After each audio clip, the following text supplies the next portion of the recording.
ఎవరైనా ఎప్పుడైనా సరిగా గమనించారా చలిచెర అసలెప్పుడు వదిలిందో అణువణువు మురిసేలా చిగురాసలు మెరిసేలా తొలిసెగుణం ఎప్పుడు ఎదురైందో చూస్తూనే ఎక్కడి నుంచో చైత్రం కదిలొస్తుంది పొగ మంచును కోపం అంటూ తరిమేస్తుంది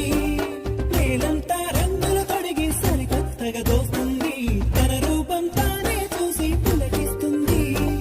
ఋతువెప్పుడు మారిందో బ్రతుకెప్పుడు విరిసిందో మనసెప్పుడు నలుపుల మనమైందో ఎవరైనా ఎప్పుడైనా సరిగా గమనించారా చలిచెర అసలెప్పుడు వదిలిందో